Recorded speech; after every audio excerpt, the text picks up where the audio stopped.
been a lot of found objects, such as with this piece, the drawer, which became the first reference to kind of like the idea of a raft that is also the place where we hide things, where we keep things, try to keep things safe. With this piece, it's a lot of different crates and drawers and such. This one here, essentially, you have this figure that I was thinking about a flood.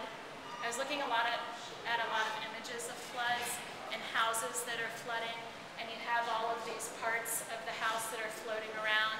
And in this case, this drawer became the survival raft. And in that instance, she also falls out of the drawer, is starting to sink, and this figure that is trying to save herself is draped over and at the same time pushing her under. And of course there's the reference here to the Sistine Chapel, the touch. So they're not quite aware. We don't know if she's aware of her presence yet, or if she will become aware of it in time. There's a lot of questions that I have about moral compasses, how our moral compass can become skewed in traumatic situations, and an awareness of others. So that's a lot of what was going on with that piece. And this piece is kind of like the debris of some of that afterthought and just trying to work through some of those ideas. It's actually, I think of this piece as kind of a sketch of things that are happening in the studio right as we speak. And then those are just some fragmented Hummel pics. Does anybody have any questions for me? You talk about how you do your modeling, particularly the faces are very powerful, and I'm wondering, what's going on when you're working with an oversized, almost grotesque head? Yeah.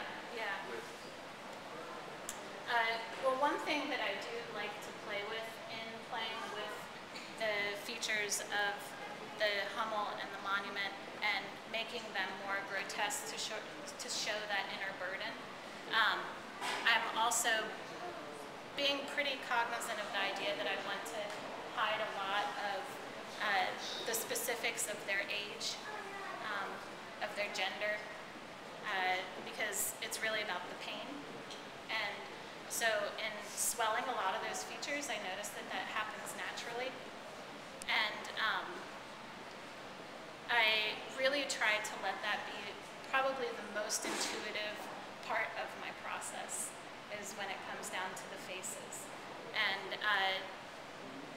when I'm building these pieces, it's very important to me. Like, a lot of people say, why don't you build these solid and hollow them out? It'd be so much easier. Why do you build them hollow? But it's really, really important to me that I can reach inside of these figures and press out to create that swelling.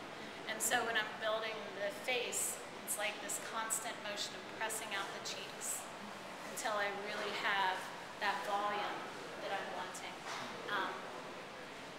And so essentially that's, I start off with a pretty basic head shape that's hollow, and I just keep pressing it out until those features come. And then of course add on some other features to it. So, and what about the hands?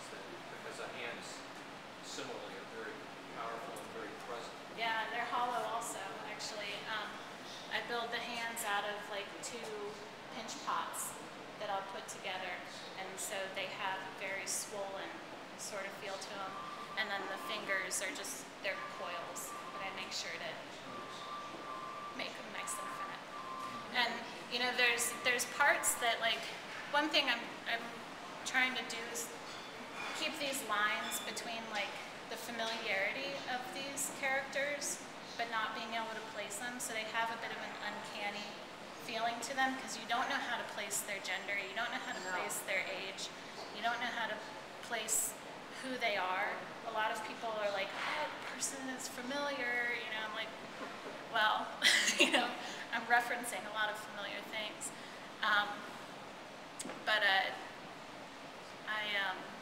forgot where I was. Oh, some of the features that become really important to me are the mouths, the fingernails, and little things like that that pull you back into being able to relate to these is actually like real.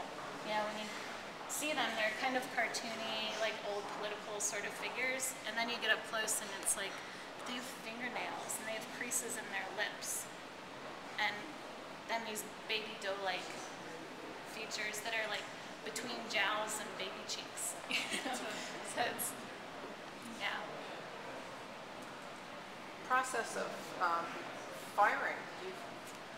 What kind of? Do you have a huge? Do you have a big kiln? I unfortunately have been pretty nomadic the last few years, so I have to adjust to my situations. When I was in graduate school, I had a very large kiln that I could fire most of my pieces all in one. But I found that having a smaller kiln actually posed a really smart predicament for me, because I had to figure out how to cleverly make seams. And it makes it easier for transportation to have them in separate sections. So I always build the entire figure as one figure, and then I go back and I'll chop it into different pieces, fire it, and then either put some parts back together or leave some parts as seams. So if you can find the seams in these pieces, let me know. So in between shows, do these people you're